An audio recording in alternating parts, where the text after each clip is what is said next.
मैं दुल्हन बनी बैठी हुई थी। घर का पूरा आंगन रंग बिरंगे कुमकुमों से रोशन था। सब कुछ ठीक लग रहा था। मेरी सहेलियां भी मेरी तारीफ कर रही थीं, लेकिन मुझ पर घबराहट सवार थी। लेकिन ये घबराहट भी नेचुरल थी, जैसा कि शादी के मौके पर हर लड़की को होती है। अपना घर छोड़ने का थोड़ा सा दुख और एक नए माहौल में जाने की परेशानी हर लड़की पर सवार रहती है कि पता नहीं नए माहौल में क्या होगा, कैसा होगा। और एक अनजाने आदमी के साथ इतना करीबी संबंध, जो कि एक लड़की के लिए शादी की रात को सबसे बड़ी परेशानी का कारण होता है। मेरी अरेंज मैरिज थी और इसलिए घबराहट भी कुछ ज़्यादा ही थी। सबको ही बारात का इंतजार था। मेरी सहेलियां कई बार फूलों की प्लेटें उठाए दरवाजे पर खड़ी हो चुकी थीं, लेकिन बारात के आने के कोई आसार नजर नहीं आ रहे थे। मेरे पापा ने फ़ोन करके पूछा तो लड़के वाले कहने लगे कि हम रास्ते में हैं। 11 बजे मेरी बारात पहुंचनी थी, लेकिन कुछ देर बाद ही एक अजीब सा शोर मुझे बाहर महसूस हुआ था। समझ नहीं आ रहा था कि बाहर बहस किस बात पर हो रही थी। कुछ देर बाद ही कमरे का दरवाज़ा खुला और मेरी माँ अपने आंसू पोंछते हुए अंदर आई थीं। अपनी माँ के आंसू देखकर तो मेरा दिल जैसे सीने में धड़कना भूल गया था। मैंने कहा, माँ क्या हुआ है, सब कुछ ठीक तो है ना? माँ कहने लगी, सुमित ना जाने घर छोड़कर कहाँ चला गया है। शायद वो इस शादी से राजी नहीं था। घर वालों ने जबरदस्ती की होगी, इसलिए आज शाम से ही गायब है। ये सुनकर तो मुझे ऐसा लगा जैसे मेरे सर पर मेरे कमरे की छत आ गिरी हो। कहने लगी कि वो लोग आए तो हैं, माफ़ी भी मांग रहे हैं, लेकिन अब क्या हो सकता है। दूल्हा ही नहीं तो बारात का क्या फ़ायदा। लेकिन फिर भी लड़के के माँ बाप बहुत शर्मिंदा हैं और माफ़ी मांग रहे हैं। मैं रोने लगी थी। मैंने कहा, माँ उनकी माफ़ी से क्या होगा? क्या हमारी इज्जत हमें वापस मिल सकती है? अगर उनका बेटा शादी से राजी नहीं था तो फिर मेरे साथ ये सब कुछ क्यों किया? वो कहने लगी, सुमित ने उन्हें भी अनजान रखा था। बस शुरू में कहा था कि मुझे अभी शादी नहीं करनी। माँ बाप नहीं जानते थे उसके इनकार की वजह क्या है, मगर वो आज शाम से ही गायब है। फिर माँ कहने लगी, वो लोग चाहते हैं कि उनके छोटे बेटे के साथ तुम्हारी शादी कर दी जाए, ताकि उनकी इज्जत रह जाए और हमारी भी। ये कहते हुए मेरी माँ ने अपनी नज़रें चुरा ली थीं, और ये सुनकर तो मैंने फटी फटी आंखों से अपनी माँ को देखा था। मैंने कहा, लेकिन माँ वो तो आधा पागल है, दिमागी तौर पर ठीक नहीं है। आप कैसे एक पागल से मेरी शादी कर सकती हैं? मेरी माँ कहने लगी कि इसके अलावा हमारे पास कोई दूसरा रास्ता नहीं बचा। अगर ये रिश्ता ना हुआ और बारात वापस चली गई तो तुम्हारे लिए कोई भी इस दहलीज पर दोबारा बारात नहीं लाएगा। तुम्हारे बाप की इज्जत उछल जाएगी।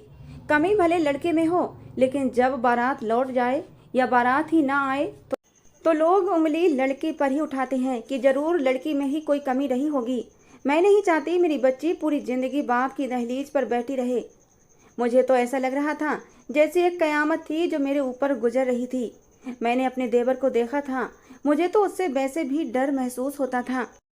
वो 22-23 साल का नौजवान था, देखने में अच्छा खूबसूरत था। अगर वो खामोश बैठा होता तो कोई भी उसे देखकर ये नहीं कह सकता था कि वो पागल है, लेकिन अक्ल उसकी 10-11 साल के बच्चे की थी। मैं भला कैसे ऐसे आदमी के साथ जिंदगी गुजार सकती थी? मैंने कहा, माँ मैं ये नहीं कर सकती, भले मैं इस दहलीज पर बैठी बूढ़ी हो जाऊं। मेरी माँ ने मेरे सामने हाथ जोड़ दिए और रोने लगी। कहने लगी, नीलम अब हमारी इज्जत तुम्हारे हाथ में है। मैं ये नहीं जानती थी कि मेरे साथ इतना बड़ा धोखा भी हो सकता है। मैंने अपनी माँ के जुड़े हुए हाथ और उनकी आंखों में आंसू देखे थे जो मैं नहीं देख सकती थी। मैं उठकर खड़ी हो गई, बाहर आई तो मेरे पापा भी सर झुकाए बैठे हुए थे। बाकी सारे लोग बाहर थे। मुझे अपने माँ बाप की हालत देखी नहीं गई और मैंने चुपचाप शादी के लिए रजामंदी दे दी। लेकिन मेरा दिल खून के आंसू रो रहा था।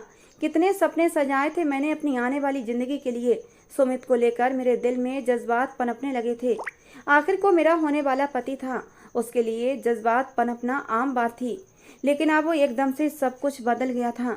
मैंने आंसू बहाते हुए सुमित के छोटे भाई राजीव के साथ फेरे लिए थे। विदाई के समय भी मैं फूट फूट कर अपनी माँ के साथ लगकर रोई थी।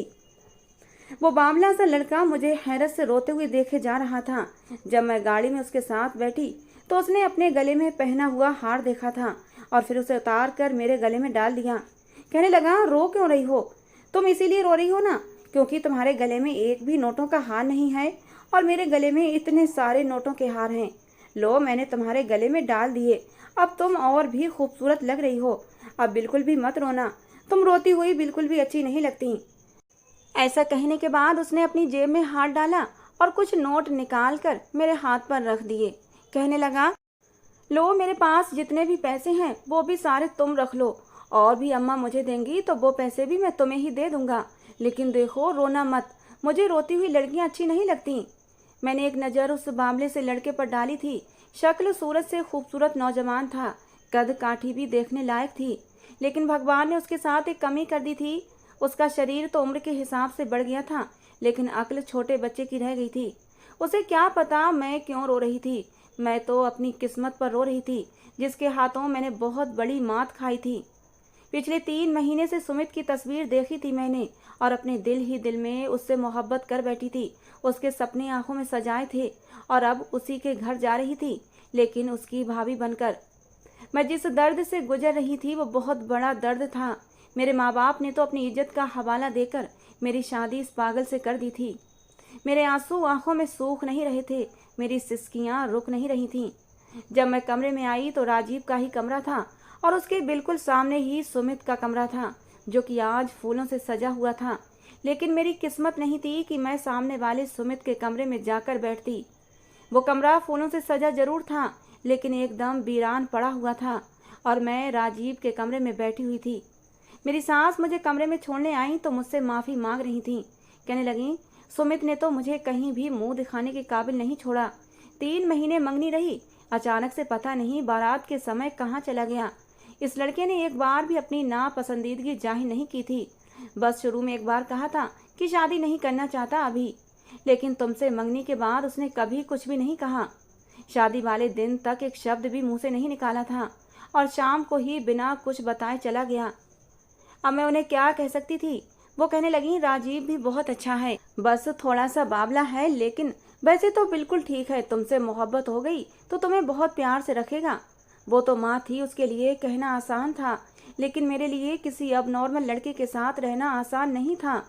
मेरी सास कमरे से जा चुकी थी, और मेरा दिल आने वाले वक्त के बारे में सोचकर बेतहाशा डरा हुआ था।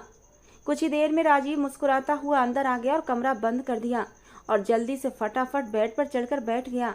मैं तो एकदम से पीछे हटी थी, और फिर उसने अपने गले में पड़ा हुआ एक नोटों का हार उतार कर उन्हें अलग करना शुरू कर दिया। पैसे निकालते हुए वो बहुत खुश था। कहने लगा, देखो कितने सारे नोट हैं मेरे पास, लेकिन तुम चिंता मत करो, देखो हम दोनों आधे आधे कर लेंगे और किसी को भी नहीं बताएंगे। ये कहते हुए उसने अपनी एक आंख बंद की थी। मैं चुपचाप उसे देखे जा रही थी।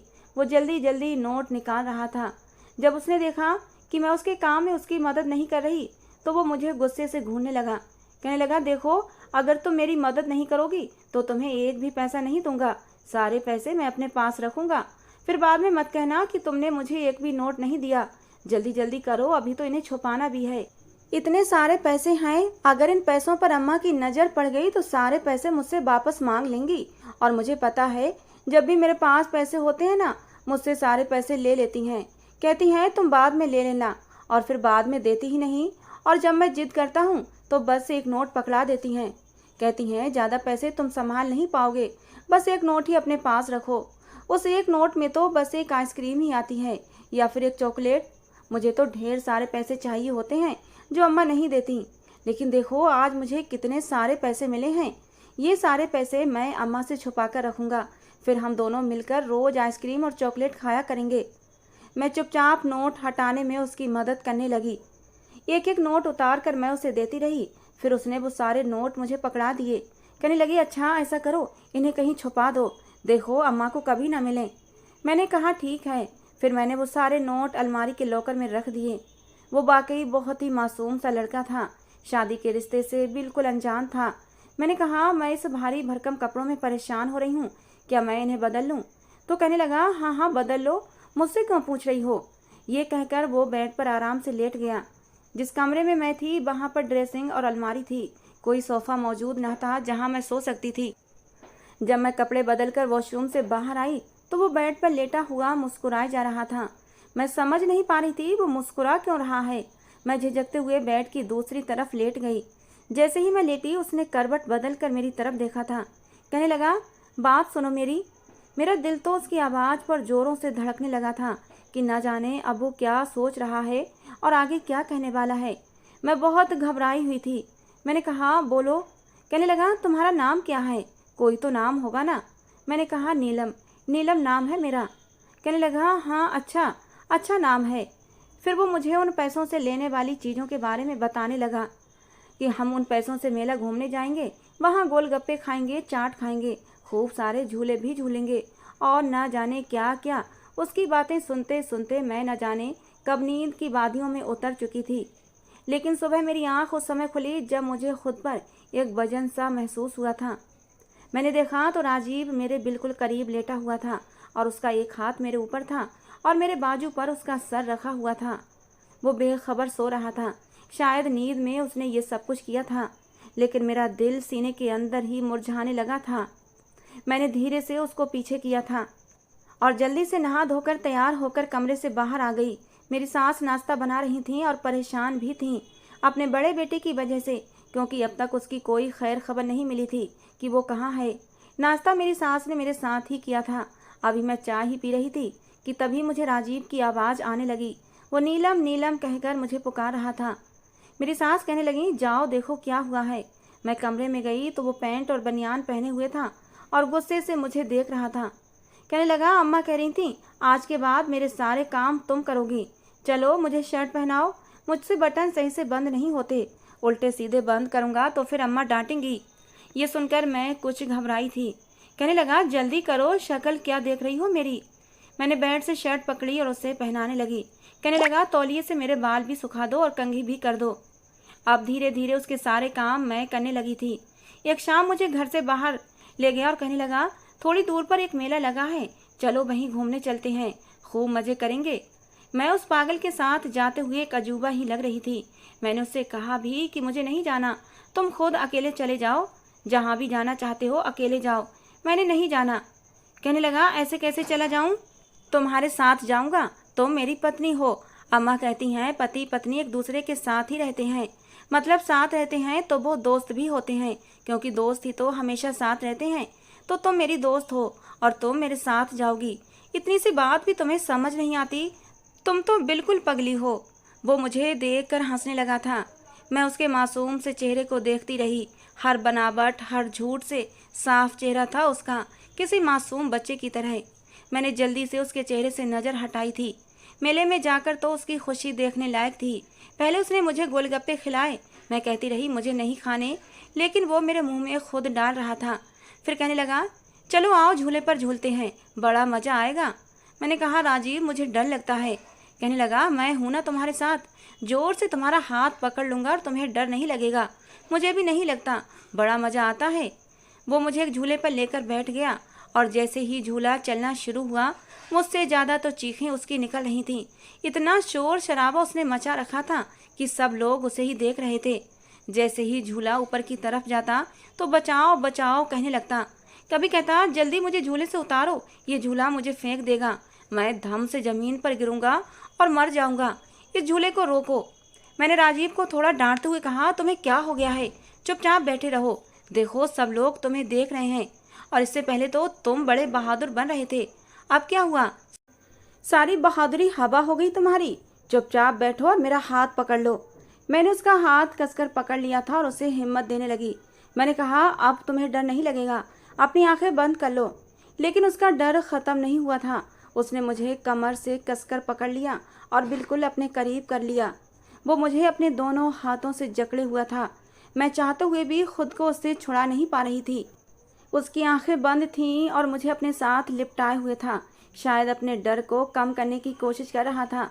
उसकी धड़कनें तेजी से चल रही थीं, जो मैं साफ महसूस कर रही थी, क्योंकि मेरा सर बिल्कुल उसके सीने से लगा हुआ था। वो मुझे पकड़ने के बाद अब उसकी चीखें बंद हो गई थीं, लेकिन जान तो मेरी उस वक्त निकली जब बेखुदी से उसकी उंगलियां मेरी कमर पर चलने लगी थीं। झूला तो रुक चुका था, लेकिन वो अब भी मुझसे लिपटा हुआ था। मैंने बड़ी मुश्किल से उसको खुद से अलग किया था। वो अचानक ही बुरी तरह चौंका था। सब लोगों को देखकर मैंने शर्मिंदगी से नजरें झुका ली थी। मैंने कहा, राजीव अब घर चलते हैं, बस बहुत हो गया। वो भी चुपचाप घर चला आया था, लेकिन इस हादसे के बाद उसका व्यवहार एकदम से बदलने लगा था। वो मेरे चेहरे की तरफ बड़े गौर से देखता था। एक बार मैं सो रही थी, मुझे ऐसा महसूस हुआ कि जैसे कोई अपने हाथ से मेरे चेहरे पर बिखरी लटों को पीछे कर रहा था। एकदम ही मेरी आँख खुली थी तो वो मेरे बेहद करीब था और मेरे चेहरे की तरफ ही देख रहा था। मैं एकदम से उठकर बैठ गई, अपना दुपट्टा अपने ऊपर डाला और बेड से नीचे उतर गई।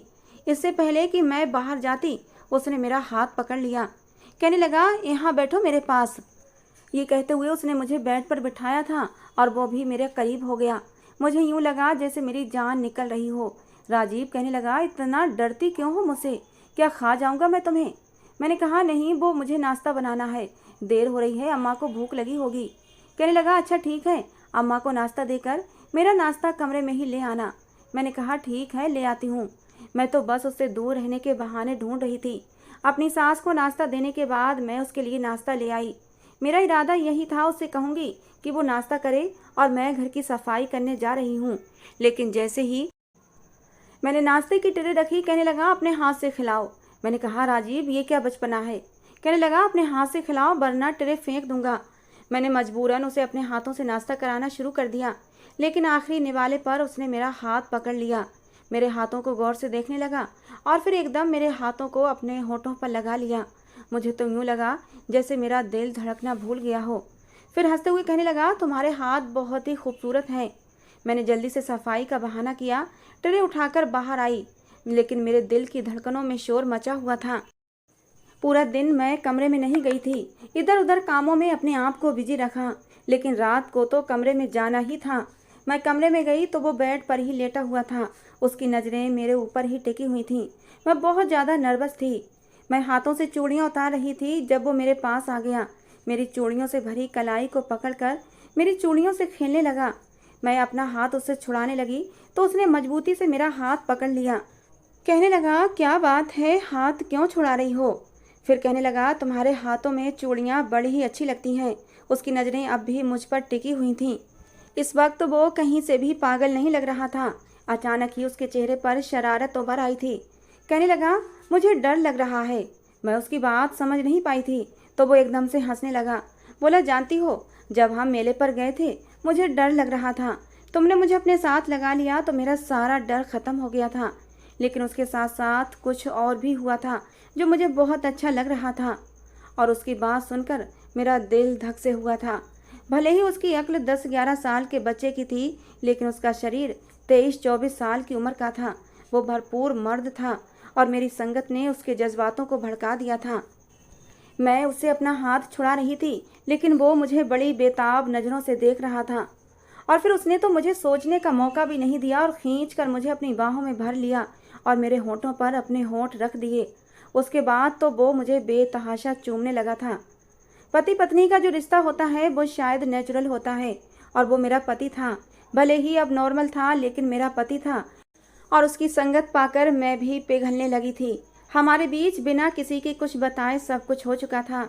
राजीव बहुत खुश था, बार बार खींचकर मुझे अपने गले से लगाता, मेरे माथे को चूमता और कहता, नीलम, तुम मुझे बहुत अच्छी लगती हो, कहीं मत जाना मुझे छोड़कर, तुम मुझे बहुत अच्छी लगती हो, तुम्हारे बिना मैं मर जाऊंगा। अब तो उसकी बेताबियां मेरे लिए और भी ज़्यादा बढ़ गई थीं। हर वक्त मुझसे करीब रहने की कोशिश करता, हर वक्त नीलम नीलम पुकारता रहता। मैंने भी राजीव को अपनी किस्मत समझकर स्वीकार कर लिया था। हमारी शादी को 15 दिन गुजर गए थे कि अचानक से दरवाजे पर दस्तक हुई थी। मेरी सास ने दरवाज़ा खोला तो सामने खड़े आदमी को देखकर मैं सांस लेना भूल गई थी, क्योंकि सामने जख्मी हालत में सुमित खड़ा था। मैं तो उस वक्त अपने कमरे में मौजूद थी। राजीव एक बार फिर जिद पकड़े हुए था कि अपने हाथों से आज मेरे बाल बनाओगी। एक बार बाल बना दिए थे, लेकिन फिर से बाल बिखेर कर कहने लगा कि मैं फर्श पर बैठ जाता हूँ और तुम बेड पर बैठकर मेरे सर का मसाज कर दो, मुझे बहुत अच्छा लगता है।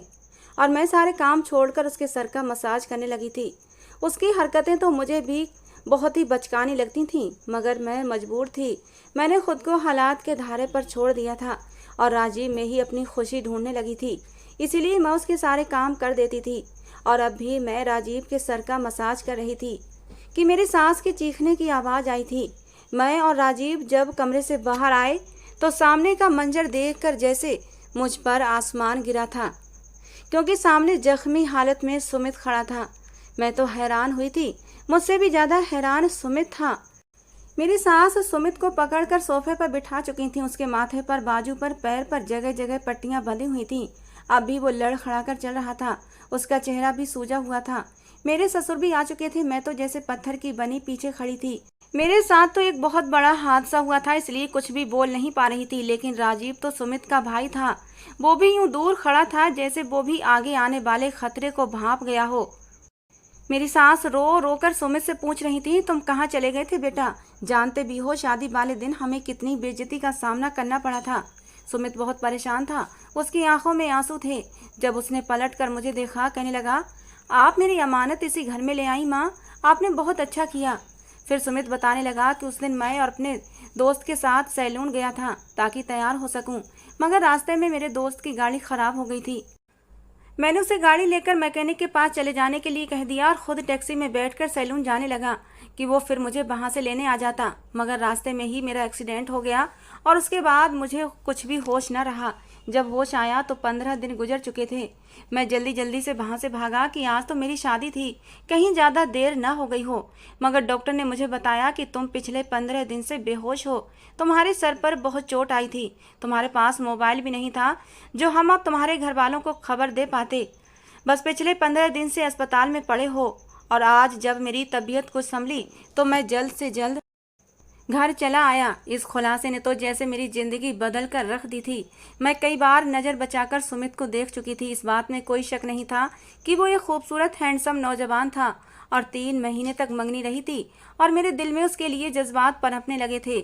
मगर उसका वापस लौट आना मेरी ज़िंदगी में एक बहुत बड़ा तूफान ले आया था। अब मेरी शादी उसके छोटे भाई से हो चुकी थी। मैं तो जैसे किसी बीच मझधार में फंसकर रह गई थी। जब सास ने सुमित को बताया कि तुम्हारे जाने के बाद हमने इज्जत रखने की खातिर राजीव से नीलम की शादी कर दी, तो ये सुनकर सुमित का चेहरा एकदम से फक पड़ा था। वो जितना हैरान होता उतना कम था। वो अपनी माँ से चीखने चिल्लाने लगा, कहने लगा, आप लोगों ने मेरे साथ ये क्या कर दिया? बेइज्जती होती थी तो होती रहती, कम से कम आप लोग मेरी मोहब्बत को इस पागल के हवाले ना करते। अरे मैं तो नीलम से मोहब्बत करता था, उसके साथ ज़िंदगी गुजारने के बारे में सोच चुका था। फिर आपने मेरे साथ इतना बड़ा धोखा कैसे कर दिया? वो रो रहा था, चिल्ला रहा था, चीज़ें उठा उठा कर फेंक रहा था।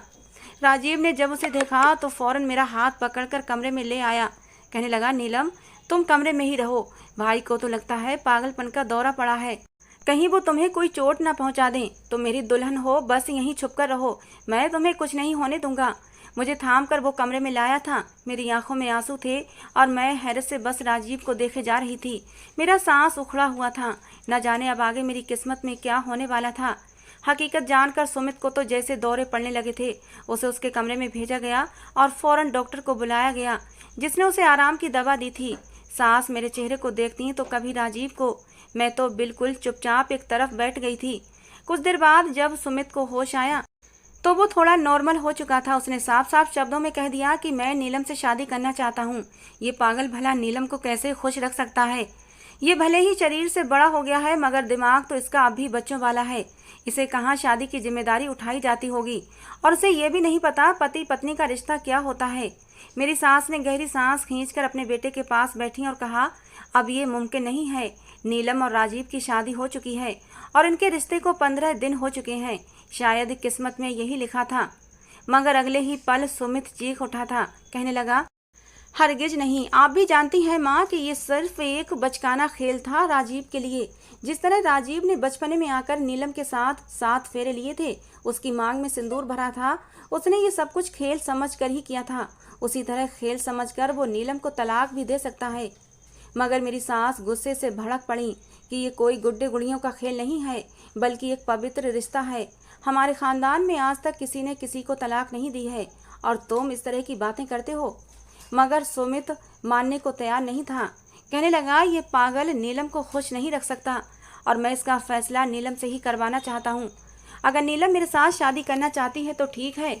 मेरे ससुर सुमित के साथ थे। उनका मानना था कि नीलम और सुमित की शादी करवा दी जाए, नीलम को राजीव से तलाक दिलवा दी जाए। मैं कमरे से बाहर मौजूद ये सारी बातें सुन रही थी और उसी समय राजीव भी मेरे साथ था। जब उसने ये शब्द सुने तो अगले ही पल वो मेरे पास आया, मुझे बाजू से पकड़कर कहने लगा, देखो नीलम, तुम मेरी हो। भले ही तुम पहले सुमित भाई की पत्नी बनने वाली थी, मगर सुमित भाई तो चले गए थे ना। अब तुम मुझे क्या सुमित भाई के लिए छोड़ दोगी? देखो, ऐसा मत करना। मैंने तुम्हें कितना खुश रखा है। तुम्हें अपने हार के आधे पैसे भी दे दिए थे, तुम्हें झूले भी झुलवाए थे। तुम जानती हो ना, मैं तुम्हें अपने हिस्से की आइसक्रीम भी खिलाता हूँ। तुम्हारे सर में दर्द होता है तो मैं तुम्हारे सर को भी दबाता हूँ।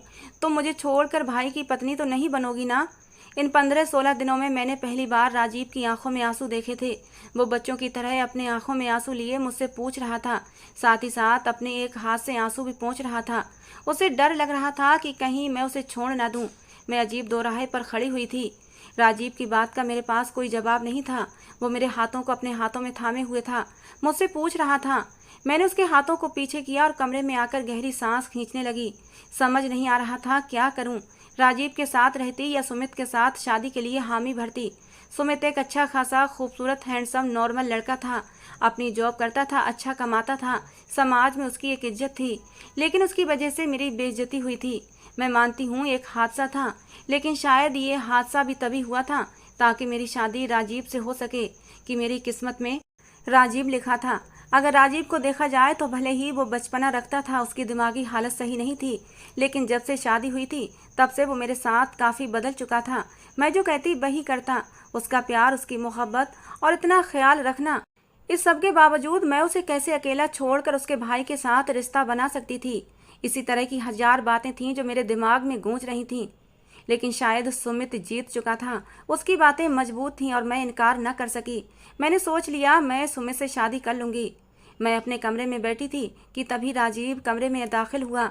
एक नज़र उठाकर जब मैंने उसे देखा तो वो सर झुकाए हुए था। शायद घर में चलने वाली बातें और फिर सबका सुमित के हक में बोलना सुन सुनकर वो जान चुका था कि बहुत जल्दी मेरा और उसका रिश्ता ख़त्म होने वाला है। मैंने एक नज़र उठाकर उसे देखा तो वो सर झुकाए हुए चलता हुआ बेड पर बैठा था। उसकी आंखों में अब भी आंसू थे जिन्हें वो बार बार पोंछ रहा था।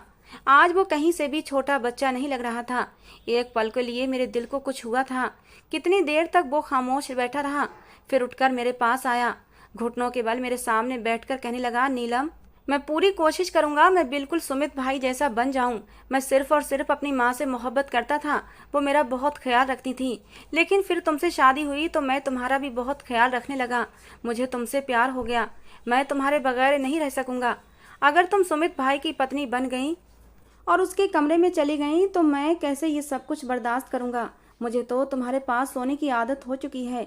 तुम मेरे सर में मसाज करती हो, मुझे डर लगता है तो मैं तुम्हारे गले लग जाता हूँ, तुम्हें थाम लेता हूँ तो मेरा सारा डर खत्म हो जाता है। अगर तुम सुमित भाई के पास चली गई तो फिर सुमित भाई तुम्हें मेरे पास नहीं आने देंगे। भले ही वो बच्चा था लेकिन उसके दिल में मेरी मोहब्बत आ चुकी थी। उसकी इस तरह की बातें सुनकर मेरी आंखों से आंसू छलक पड़े थे। मेरे लिए अब सिर्फ और सिर्फ राजीव ही था। राजीव जैसा भी था मगर मेरे दिल में अपनी जगह बना चुका था। वो पहला मर्द था जो मेरे जीवन में आया था। और फिर अगली सुबह तक मैं फैसला कर चुकी थी। मैंने अपनी सास को भी बता दिया कि मैं सिर्फ और सिर्फ राजीव के साथ ही अपनी ज़िंदगी गुजारूंगी। सुमित का होना ना होना मेरे लिए कोई मायने नहीं रखता। मेरे इस फैसले पर मेरी सास भी कहीं ना कहीं खुश थी, मगर सुमित बार बार मुझे मजबूर कर रहा था कि मैं राजीव को छोड़ दूं। उसी शाम अचानक मेरी तबीयत अचानक ख़राब होने लगी। मैं बर्तन धो रही थी जब मुझे चक्कर आए थे। कुछ समझ नहीं आ रहा था, सब कुछ धुंधला सा दिखाई देने लगा। मैंने सास को आवाज़ दी मगर सास अपने कमरे में सो रही थी। मैंने राजीव को कई बार आवाज़ लगाई, वो अपने कमरे में आराम कर रहा था मगर मेरी आवाज़ पर भागा हुआ किचन में आया था। मेरी ख़राब तबीयत देखकर फ़ौरन अपनी माँ को उठाया। मेरी ख़राब हालत देखकर तो उसकी भी हालत और भी ज़्यादा ख़राब हो गई थी। मुझे हॉस्पिटल लेकर जाया गया और जहाँ ये बात सामने आई कि मैं माँ बनने वाली हूँ, ये खबर तो मेरी सास के लिए हैरान कर देने वाली थी। वहीं सुमित भी हक्का बक्का रह चुका था। राजीव को जब पता चला वो बाप बनने वाला है तो वो खुशी से वहीं पर सबके सामने मुझसे गले लग चुका था। कहने लगा, हमारी बिल्कुल तुम जैसी प्यारी सी बेटी होगी और मैं उसका नाम परी रखूँगा, मेरी और तुम्हारी प्यारी सी परी। सास तो फौरन ही मुझे गले लगाकर बधाई दे रही थी और मैं तो शर्म से लाल हो रही थी, मगर राजीव का हाथ अब भी मेरे हाथ में था। जब सुमित ने ये सुना तो उसके बाद वो बिल्कुल खामोश हो गया था। उसे यही लगता था कि मेरे और राजीव के बीच कोई भी रिश्ता नहीं बना है, इसीलिए वो मुझे अपनाना चाहता था। लेकिन अब उसे पता चल चुका था कि मेरे और राजीव के बीच शादीशुदा रिश्ते की शुरुआत हो चुकी थी, तो सुमित ने अपने कदम पीछे कर लिए थे। उसका अब इस घर में रहने का कोई फ़ायदा नहीं था। उसकी जॉब दूसरे शहर में थी और वो अपनी जॉब के सिलसिले में वहीं चला गया। जाते जाते वो कहकर गया था कि नीलम, मेरी मोहब्बत थी लेकिन मैं नहीं चाहता था अब मैं दोनों के बीच में रोड़ा बनूं। मैं अब इन दोनों की मोहब्बत देख चुका हूँ। उसने राजीव के कंधे पर हाथ रखकर उसे तसल्ली दी थी और चला गया था। सुमित चला गया। राजीव अब भी मेरा हाथ थामे हुए था। कहने लगा, देखा, तुम सिर्फ और सिर्फ मेरी हो। जिस रात सुमित भाई वापस आए थे ना, उस रात मैं पूरी रात सोया नहीं था, पूरी रात रोया था। भगवान से प्रार्थना कर रहा था कि मेरी नीलम को मुझसे मत छीनना। फिर देखो, भगवान ने तुम्हें मुझे वापस लौटा दिया और मेरी नीलम के साथ साथ मुझे एक छोटी सी नीलम और भी देने की खुशखबरी सुना दी। राजीव बहुत खुश था और उसे खुश देखकर मैं भी खुश थी। मेरी सास भी हमें आशीर्वाद देने लगी। धीरे धीरे मैंने राजीव को सुधार लिया था, या फिर शायद ये मेरी मोहब्बत थी कि जिसने उसके दिमाग पर इस कदर असर डाला था कि वो अपनी दिमागी बीमारी से लड़कर बिल्कुल आम मर्दों जैसा हो चुका था। लोगों में उठने बैठने भी लगा था, साथ ही उसका इलाज भी चल रहा था और कुछ ही सालों बाद वो बिल्कुल नॉर्मल हो गया था। शायद ही इतनी मोहब्बत मुझसे कोई और कर पाता जितनी राजीव ने मुझसे और अपनी बेटी से की थी। दोस्तों, कहानी कैसी लगी जरूर बताना। पसंद आई हो तो प्लीज़ लाइक करना। रोज एक नई कहानी सुनने के लिए हमारे चैनल को भी सब्सक्राइब करना। कहानी को पूरा अंत तक सुनने के लिए आप लोगों का बहुत बहुत धन्यवाद। दोस्तों, मिलते हैं अगली किसी नई कहानी के साथ।